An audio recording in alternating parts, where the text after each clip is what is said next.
If your dream is to be a hitman for a Mexican drug cartel, you've got to start young. Teens are the best. They enjoyed the rush. They enjoyed getting paid to kill people. Yeah. Best of all are Chicano kids. They can blend in on both sides of the border. You had American youth dressed like Americans, speak like Americans, able to travel like Americans. There's a lot of money involved. Cars, girls, anything you need. To a teenage hitman, life is a video game. His victims, just losers. Too bad for them. My name is Steve Sharippa. I grew up in a pretty rough neighborhood in Brooklyn, New York. I've seen good people turn bad and bad people turn worse. Some took contracts to carry out a hit. Some were victims of a hit. To hitmen, life and death are just part of the business. It's nothing personal.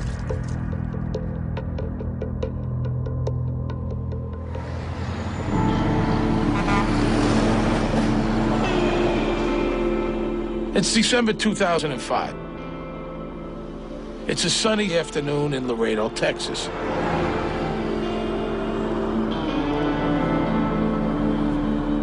Moises Garcia, his wife and son are out for lunch at a local Tex-Mex chain. Moises Garcia was a young person, I think mid-20s. Had a family. I think he was expecting a child. What Moises doesn't know is that his plate of rice and beans will be his last meal.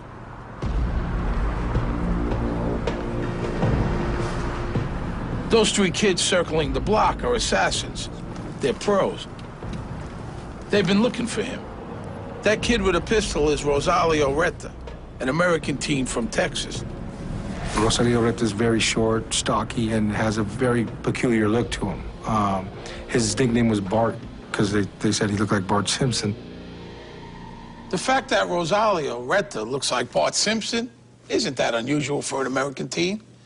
But he does have things that make him special. Oh, he's got a lot of drive, he's got a job, he's got a talent, and he works very hard. Thing is, his talent is for murder. He's a hitman, and he started when he was 13. The years go by, and so do the killings. By the time he's 16, Reta's got nearly 30 notches in his belt. Blowing away Moises Garcia will add one, but it's just another afternoon's work. He liked killing people. If they use that natural-born killer, that's what he is. He would kill somebody and sleep like a baby, that was his words. This guy just doesn't possess the God gene that everybody talks about. He has no remorse whatsoever. To me, it's a job, just like you got a job. I had a job, I know it's not right taking people's lives, but that's one of the things I'm good at. So, Rosalio Reta is a cold-blooded teenage assassin.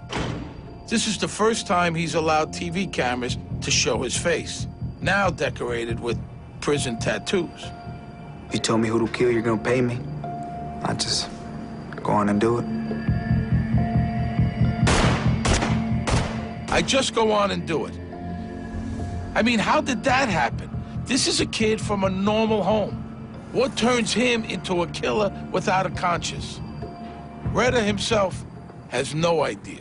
There's nothing to indicate that Reta was going to turn out to be what he turned out to be. Other than being considered a little funny looking, there is nothing troubled about Reta's childhood. He grew up in Laredo, Texas, a mid-sized city on the Rio Grande, just across the border from Mexico. The Retas aren't rich, but none of the neighbors are either. My mom's, she a hairstylist. And my dad, that construction company thingy. Parents always provided us with everything. Happy family. They never knew what I was doing. They just knew I was doing something bad. And always asked me to stay away from everything I was doing, but it was too late for that. Young Rosalio wants to be a commando when he grows up. Special forces, the real tough guys. When I was small, I wanted to be a Navy SEAL for the military, but started getting in trouble, and you can be part of that with a criminal record. A rap sheet might put off Navy recruiters, but there are outfits that consider having one a feather in your cap. In Laredo, those guys are easy to find. Laredo is the largest border crossing for goods coming into the U.S. from Mexico. Most of it's legit. You know, raspberries, tequila, DVD players. But hidden in those shipments are billions of dollars worth of drugs. Cocaine, heroin, marijuana. When people talk about Mexican drugs flooding into the U.S., they're talking about a river that starts in Laredo and flows up Interstate 35, the Nile of cocaine. Most of the $50 billion a year worth of narcotics that ends up polluting American bloodstreams crosses the Rio Grande at Laredo. And the I-35 corridor begins in Laredo and extends up north to San Antonio, and it hits Austin, it goes up to Dallas, and it can hit a lot of markets in the United States. So it's obviously very lucrative. Whoever controls the geography, the gateways into the United States, is going to control the drug distribution network. So, drug smugglers are vying to control the turf Rosalio Reta knows like the back of his hand. That's frightening to some. To others, it's an opportunity. You're atypical, poor kid from the border that really didn't have a future, that really didn't have a lot of options. So why not turn to organized crime? Poor kids dream of getting rich one day. In Laredo, the only rich people most poor kids see are drug dealers. So that's the dream. And the richest guys, they're the ones who work for the big cartels. Even though Rita's parents both worked, they put no silver spoons in their son's mouth. It's not unusual or hard to believe that a lot of these kids latch on to these ideas of this glamour, this sort of indestructible lifestyle. They are offered cash, cars, as many girlfriends as they want, power, prestige, the ability to take a life and not blink an eye. I liked it. I grew up liking that kind of lifestyle. Just want to be a part of it, so. Reta isn't the only kid who wants out of Laredo's dusty streets. His best friend, Gabriel Cardona. We just were best friends since we were kids. We used to go to school together and everything. Gabriela Maldonado is Gabriel Cardona's mother. She can't stop her boy from getting lured into the drug life, and the reason is plain to see. The money. They don't want to be poor. They don't want to work. They want to have money just like that, easy. Cardona dreams of mainstream success, but his ambitions don't survive the temptation of easy money. He used to say he was going to be a lawyer, be a police, but before he was 15. And after that, I think his friends changed him. To her, Rosalio Reta, even though he is younger, is the driving force. Just a bad seed. I did like him. You can tell if he's a good boy or he's not, just by looking at him. Good or bad, if they had money in their pockets, kids in Laredo head across the Rio Grande to get their kicks. Nuevo Laredo is their town's far spicier Mexican sister. They go out there and hang around in nightclubs on the Mexican side, and they start seeing their old friends, hanging around with good-looking women. They're driving around expensive vehicles, a lot of money, and they don't have a job. The Eclipse is the place that draws them. If you want to be noticed in Nuevo Laredo, the Eclipse is your stage. I used to go there a lot. Everybody used to go to that club. The two pals from across the border get noticed, all right. Scouted is more like it. Reta is just 13. Cardona, he's 16. But they have a natural ability. That much is clear. At that point in time, there was certain members of that cartel that, I guess, befriended him. The guy who adds them to his entourage is a big fish. Cartel boss Miguel Trevino. Miguel Trevino Morales is greatly feared, one of the bad guys, one of the people that you do not want to mess with. Trevino is a man that is deemed to be by the U.S. Drug Enforcement Administration one of the primary cartel warlords that rules an empire. This is something you gotta know about Mexico. Drug bosses are rock stars. Kicking with Miguel Trevino makes you a player. I was real close to one of the big guys in Mexico. Kept on seeing me around a lot. Like what I do, the way I do it. So I started coming up little by little. What Reta does is hurt people. The way he does it is without remorse or hesitation. Trevino likes that. And make no mistake, Miguel Trevino is a truly bad guy. He has been known to participate and watch beheadings. This is an individual that is not afraid of picking up an entire family and eliminating them. Trevino commands a whole posse of killers, the ZETAS. The ZETAS are former Mexican army commandos who figured out that the bad guys pay way better. So they become enforcers for the Gulf drug cartel. When you look at the importance of the Gulf cartel in connection to the actual drug trade, this is one of the major cartels operating in Mexico. The Gulf cartel is run by guys like Juan Garcia Abrego and Carlos de la Cruz Reyna. The Gulf guys are big time mostly because they control the Laredo crossing, and thus the I-35 corridor. They keep control by killing anyone who gets in their way. Causing that carnage is what the ZETAS do for a living. You know, a lot of kids are like, I want to be a doctor, I want to be an attorney. Everybody down there, they wanted to be ZETAS. I want to be a Zeta, I want to be a Zeta. For Reta and Cardona, their childhood wishes come true. Trevino decides the boys have the right stuff to kill for the ZETAS. But why do the cartels recruit teenagers? Why send boys to do hitmen's work? Cartel bosses like Miguel Trevino have given that a lot of thought. It's a question of psychology. Teens don't think about consequences. Their moral sense is less developed. But these teens' biggest appeal to Trevino is a special something other Zeta wannabes don't have and can't get: American passports. They can travel, they can mix, intermingle with other people here. They can themselves recruit other friends of them. Combine those Yankee passports with a taste for homicide and you're a top draft pick for a Zeta death squad. Reta and Cardona think murder is so much fun they do it for kicks. Cardona's first killing is a drunk he shoots in the face just to see what it was like. Trevino tests Reta too. I just wanted to see where you were at. You're able to kill someone. A lot of people say a lot of things, yeah. I'll do this, I'll do that, but when it really comes down to it, I'm not gonna do anything. In Mexico's narco culture, killing someone isn't just business.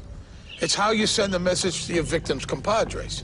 This is what'll happen to you if you don't get out of our way. Victims aren't just killed, they're tortured and butchered. Heads are sawn off, bodies dismembered, toyed with, and then burned in oil drums. They call that a guiso or a stew. So what's the test Trevino gives Reta? They grab a guy they're having problems with and tie him up. Then Trevino hands his jewel pistol to a 13-year-old Rosalia.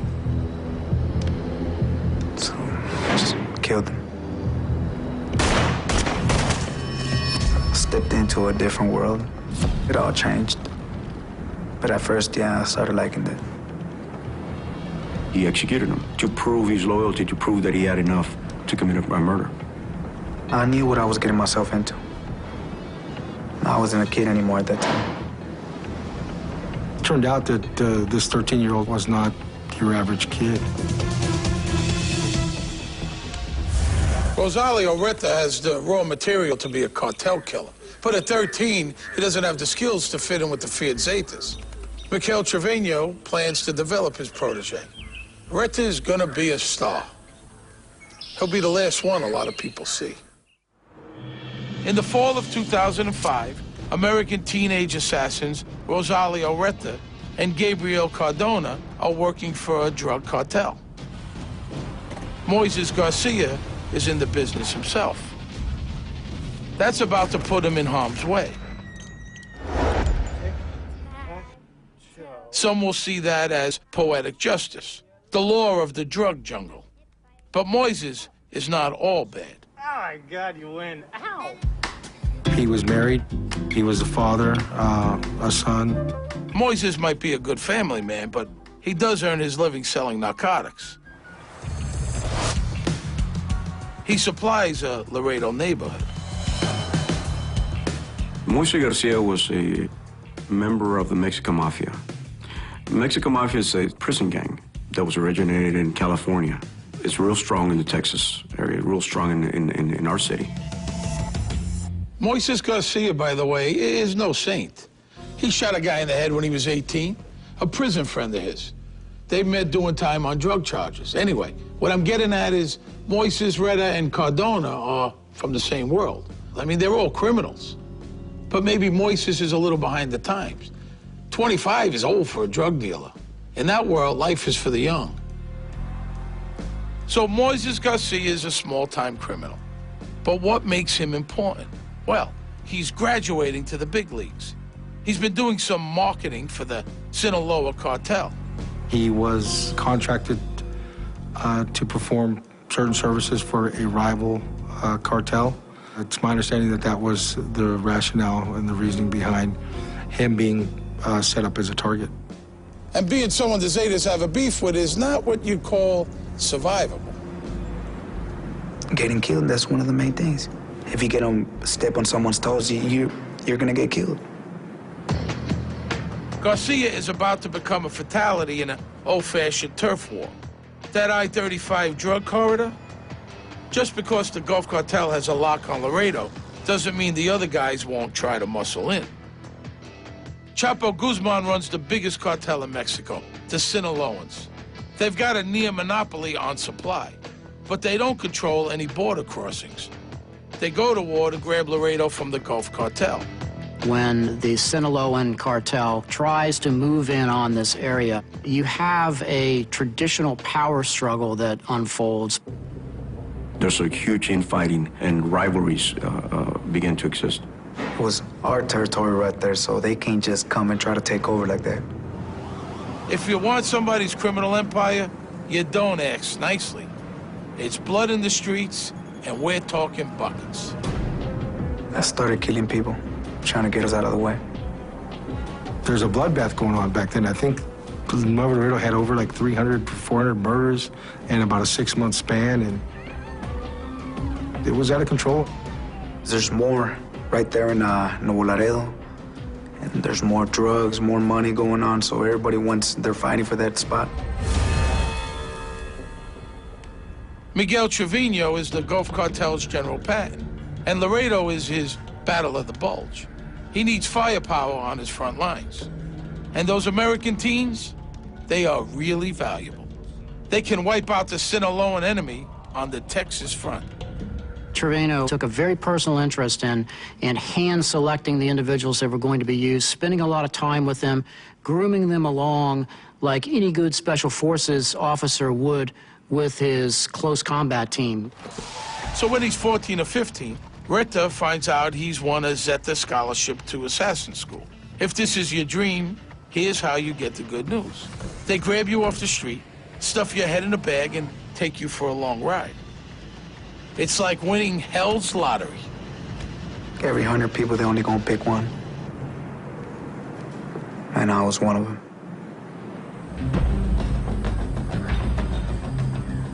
Most of these kinds of training operations are taking place on very rural ranch properties that are owned by the cartels. It's like a special force training. For a lot of kids, summer camp is a rite of passage. A chance to learn new skills, make new friends, you know, come into your own. At Camp Zeta, Retta meets new people and picks up some awesome new skills. Firearms, knife fighting, hand-to-hand combat, beheadings. He's not so wild about stewing people, though. Hates the smell. learn how to use any type of military weapons, hand-to-hand combat. The main thing is show you how to kill. Like it does for a lot of kids, camp matures him. Comes in a punk and he leaves an assassin, an experienced assassin. Killing people, doing this, it's, like I say, it's a job. Retta takes to being a sicario like a coyote to an overfed chihuahua. In no time, he's on the ZETAS A team. The killers they save for really important jobs. There was only like 150 in all Mexico of us, so we just go for like big people, not a nobody.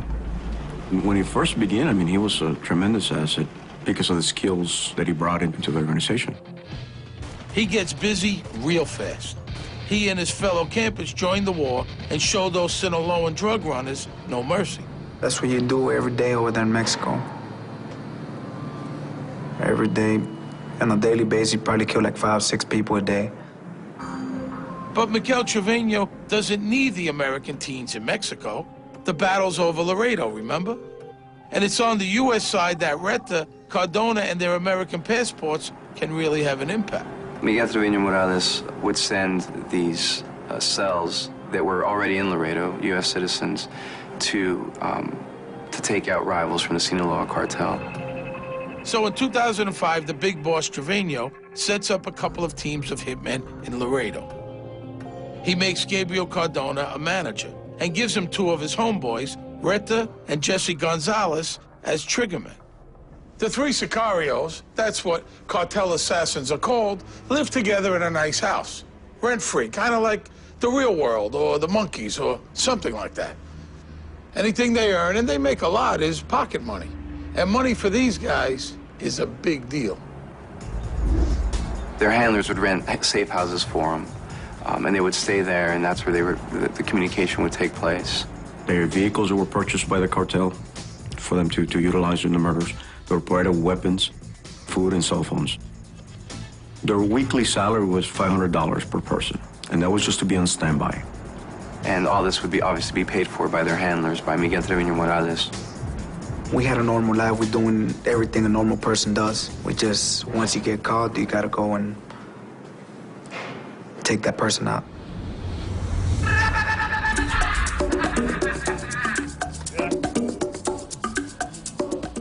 We're not filling Sinaloans with lead. The teams are living in a teen paradise. Mattresses on the floor, video games, booze. There's a lot of money involved. Cars, girls, anything you need. But once you kill somebody, you assassinate somebody, it goes from, if it's nobody, $10,000, $20,000. But I wasn't doing all that. If you're a nobody, I don't want to know anything about it. The people who were taken out, it was like from 75, 125, 200, 250, all the way up to 400,000. With that kind of income and no expenses, you can buy anything a teenager might want. Yeah.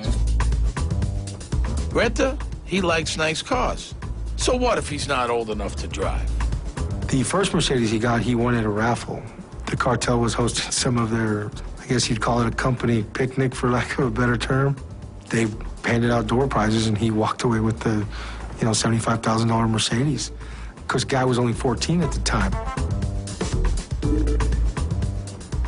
You do good work, they give you good things. Rosalio Retta has come a long way. He's got a Mercedes and an unlimited supply of games and girls. And if that isn't good enough, he gets to kill people too. For Retta, life is good, and dealing debt just makes it better. These teenagers were thrill seekers. They enjoyed the rush. They enjoyed getting paid to kill people. They really actually liked doing it. Now, killing a guy, if you're a professional, is not a spur-of-the-moment thing. Most murders are, which is why they get solved pretty quickly. Killing isn't hard. It's not getting caught that separates the pros from the merely homicidal. I mean, you gotta have a plan. And when you figure into their plans, it's gonna be a very bad day. American teenagers Rosalio Retta and Gabriel Cardona are working for the Zetas. They're helping fend off a rival drug cartel, which is trying to take control of the border crossing from Mexico to Laredo, Texas. Everybody wants, they're fighting for that spot. Try to come in, but they didn't make it. But the war won't really be won until the U.S. side is cleared of Sinaloa and allies. That's why Moises Garcia will end up dead. But there's more to this story than a war between two drug cartels. Laredo's got a man on the front lines of law enforcement. He's also named Garcia, Detective Robert Garcia, the Sherlock Holmes of the Tex-Mex border. We interviewed him in shadow for his own safety. There's always been violence on the border, but the way that some of the murders were being committed started raising some flags as to new trends of criminals coming in. Garcia's seen a corpse or two in his time. He's got a connoisseur's eye for professional murders. The way they were committed, I mean, it's not the usual type. This one, you started seeing more a gang-style type of thing, you know, using more high-powered weapons, you know, AK-47s, and it looks like they were more planned. Garcia knows the cartel's appetite for violence is more than his small department can handle. He can see the storm clouds across the river. From day one, we knew that whatever happened across is going to trickle into our side, it's going to have an effect. So we were always working together and trying to get ahead of it. We're not going to bury our heads in the sand and say there's no spillover, there's no violence, or it doesn't affect us. Garcia fears that if Mexico's drug war spills across his border, Laredo, Texas could become as lawless as Nuevo Laredo, Mexico. Garcia wants to get 9 different government agencies, state and federal, to cooperate to share information and resources. Do you have any idea how hard that is? Well, he does it.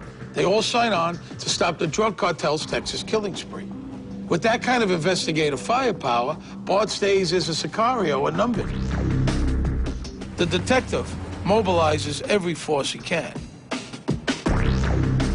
We started forming our own intelligence units, our own type of aggressive patrol, picking up local gang members, and started interviewing them. At first, he doesn't get much. The break comes when Detective Garcia is assigned to investigate the murder of a guy named Noe Flores. Noe Flores, that was mistaken identity. They were targeting his brother, which was Mike Lopez, but they killed Noe Flores by mistake. Mike Lopez befriended and started dating Miguel Trevino Morales' ex-girlfriend, so that's why he wanted to do away with this guy. So the boss Trevino has his boys drive up to Lopez's house. He's there.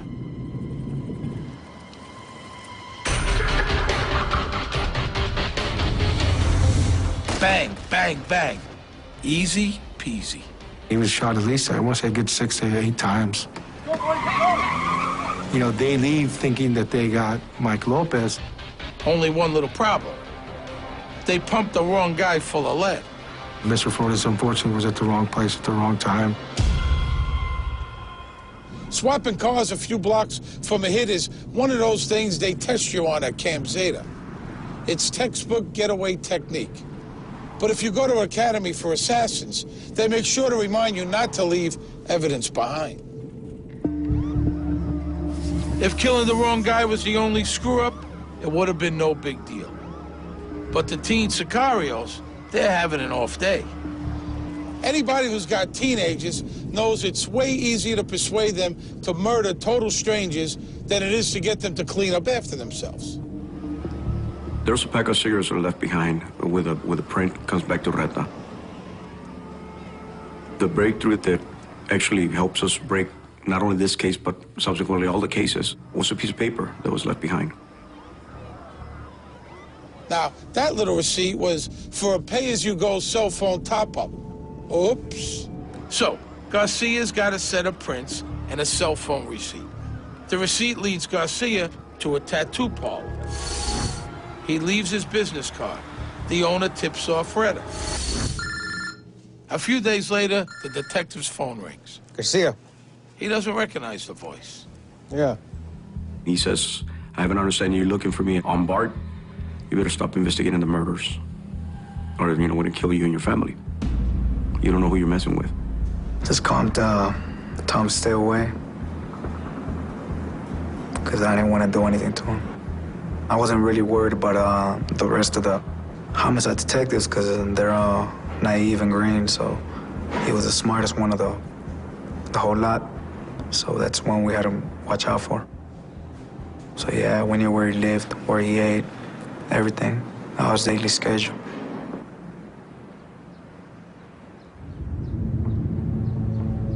He hopes his threat will persuade Garcia to play it safe. Once you kill law enforcement on the U.S. side of the border, our hell's gonna break loose. So the only way I was gonna take him out too is if he got in my way.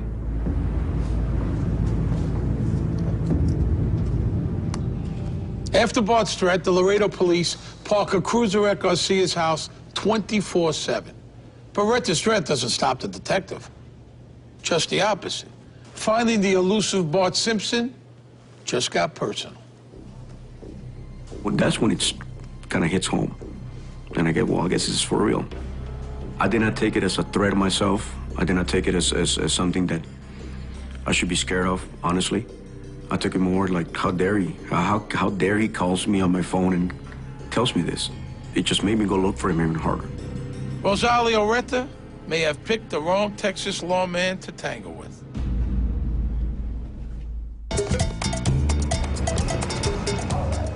The war between two of Mexico's powerful drug cartels is spilling over onto American streets.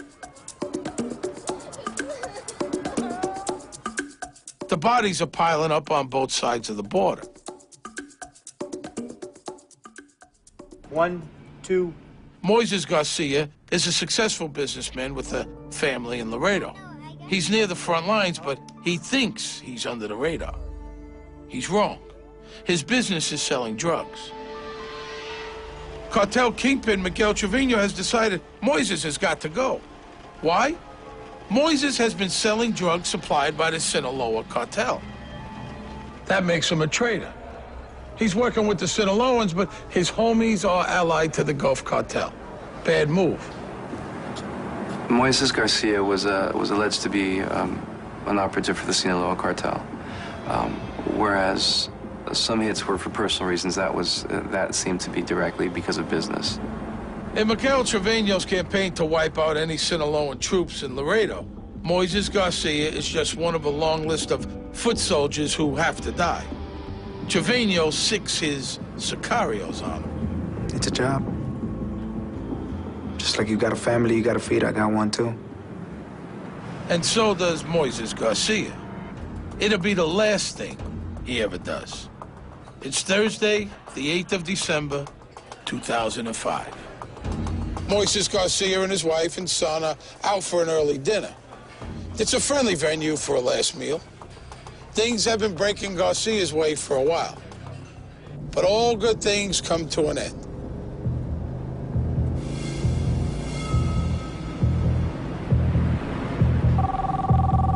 The order to kill Moises Garcia came directly from Miguel Trevino, with his group of sicarios, that being Jesse Gonzalez, Cardona, and Rosalio Retta.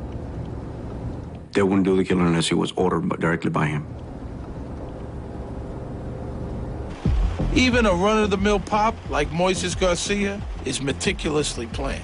The targets were assigned. Sometimes they would come in with a package with their name or photograph. I'll look it up. I'll find where he lives, what he drives, where he works, family, everything. For a couple of days, until they tell me to kill him. That's what he enjoyed, the surveillance and the tracking down. He enjoyed the hunt. You would follow them around Monday through Friday. You know, Monday he picks up his daughter at 3:30. You know, always has lunch at such and such place. You know, is home typically by this time. Might stop off at this bar. So they had notes, and when the order came down, they would refer to their book and see, okay, well, it's Wednesday, he should be here right about now. The tactics they were using was very impressive.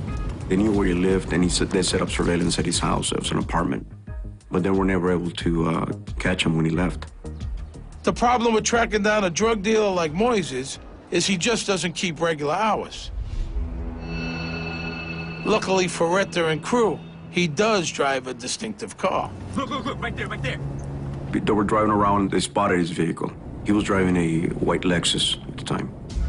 They located him at a restaurant where he was having lunch with his wife and one of his kids.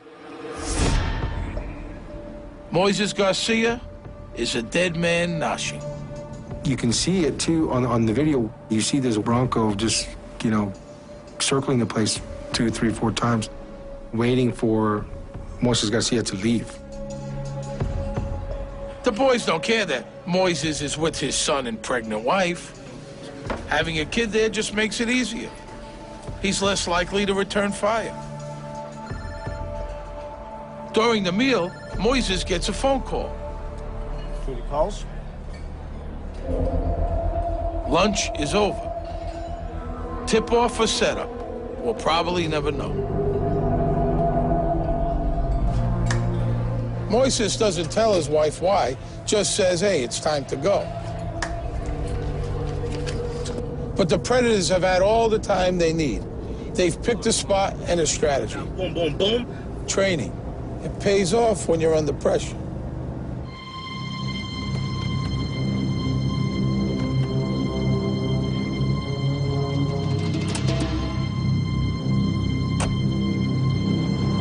You guys ready for this, man?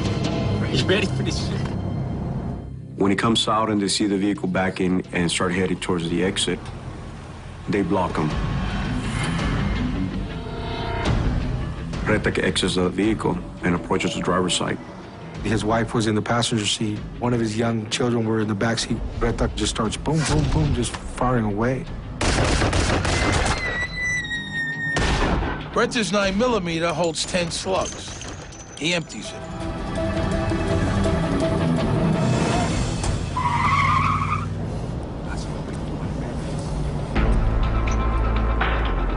Awesome is what Rosalio Retta calls it. An awesome hit. He's struck multiple times in the head and on the left side of his body. I don't feel anything about it. I don't feel there's nothing wrong, even though I know it's not what a normal person would do. Moises dies instantly, but he's not the only one Retta shoots. Some of the rounds go completely through him and strikes the passenger, which was the wife. 2 bullets hit Moises' wife. Miraculously, she and her unborn daughter are not badly hurt. Their son in the back seat is okay, physically anyhow. More than anything, it was more just the sheer panic and brutality of it, of seeing it happen right before your eyes, right next to you. She's deeply traumatized, but Moises' wife can describe the kid who shot her and killed her husband. She described the shooter and how it happened and how the shooter just got down, didn't say anything, just pulled out, you know, a gun and started shooting away. But more than anything, it was her physical description of the shooter, the young man with a lunar, which is a mole. In those days before he got his tattoos, that mole was the one thing that made Retta memorable. It will be the vital clue that gives a face to Moises Garcia's killer. Moises Garcia, a Laredo, Texas drug dealer, has met his fate in the parking lot of a tortilla stand. For Rosalio Retta and his fellow teenage sicarios, killing Garcia is just an afternoon's work. They flee the area, travel approximately 6 or 7 blocks from there, call some sicario friends to come and pick him up, and takes him to a safe house. The boys don't think Moises was important. They were wrong about that. And killing him in front of his family was a big mistake. Moises' wife got a good look. The kid with the gun had a mole on his face.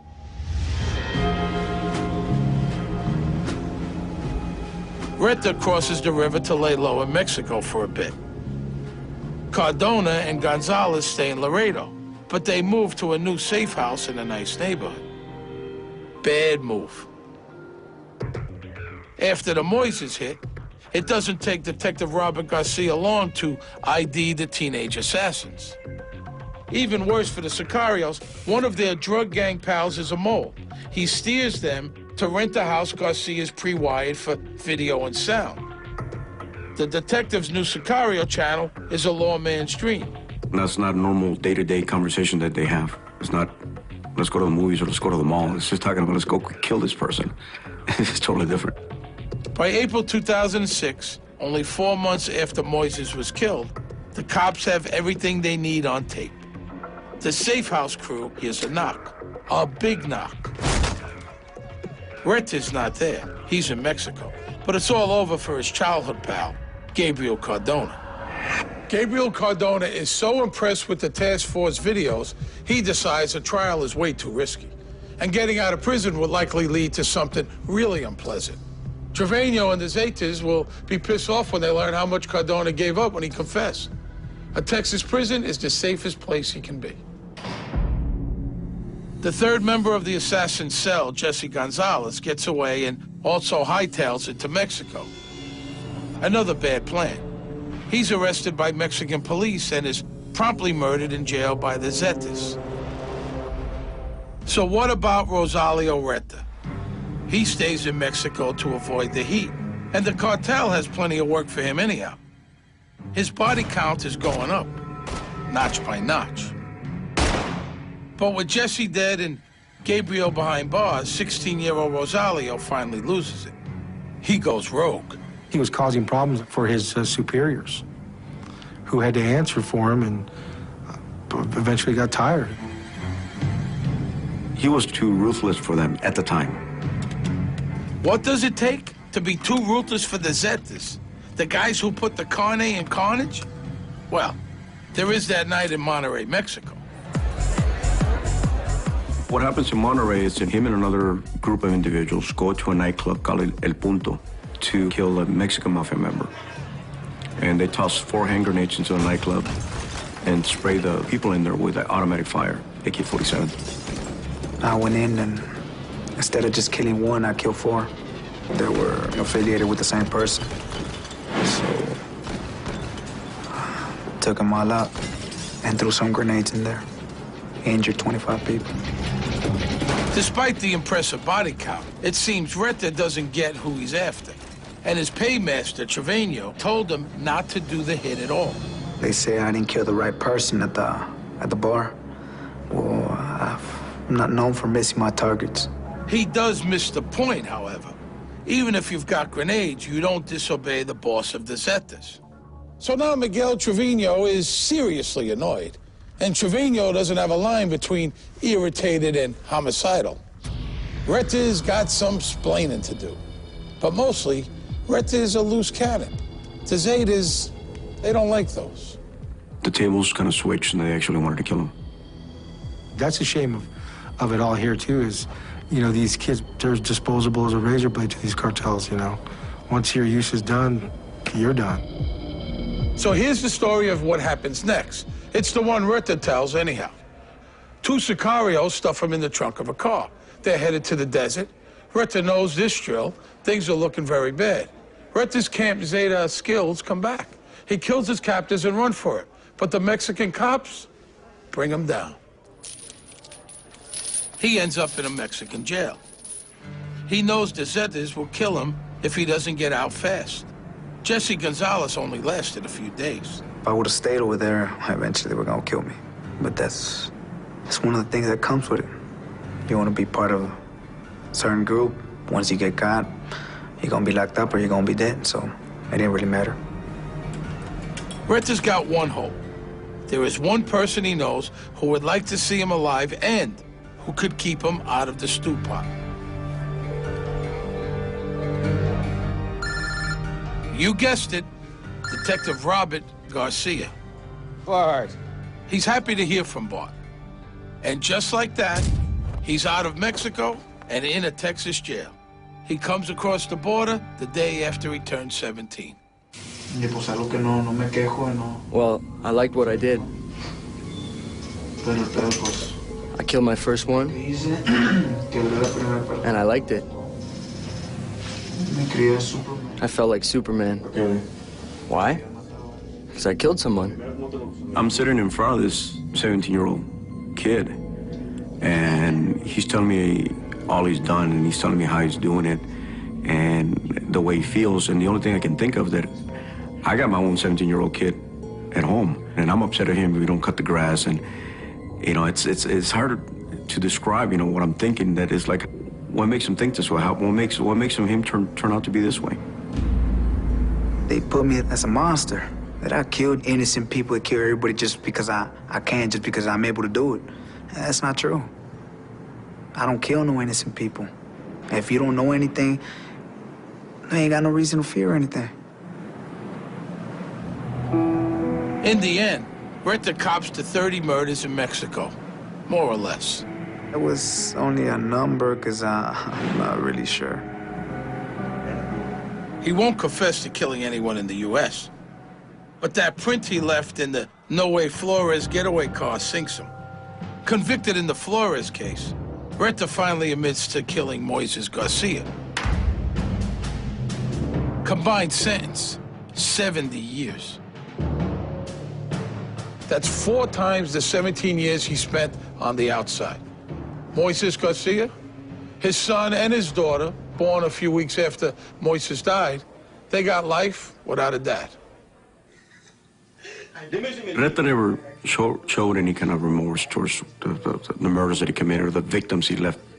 To compare him to other criminals, you can't. His thinking is totally different. He's a psycho. He's scary. He's a scary person. I mean, even though he's a young kid, he's just one of those ones that you get to fear when you sit in there and talking to him. And what about Miguel Trevino? He and the Zetas break away from the Gulf Cartel in 2009 and go to war against their former compadres. As of 2011, Trevino is still one of the most wanted men in North America. When I started, I know what I got myself into. I know right from wrong.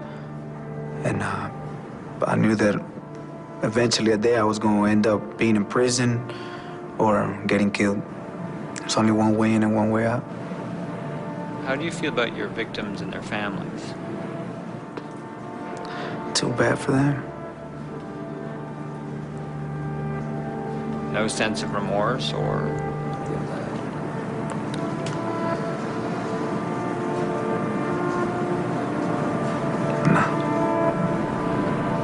And that war over who gets the money that cascades south from American drug users, well, that's still going on. What's happening now makes Retta and Cardona look warm and fuzzy. And that, my friends, takes some doing.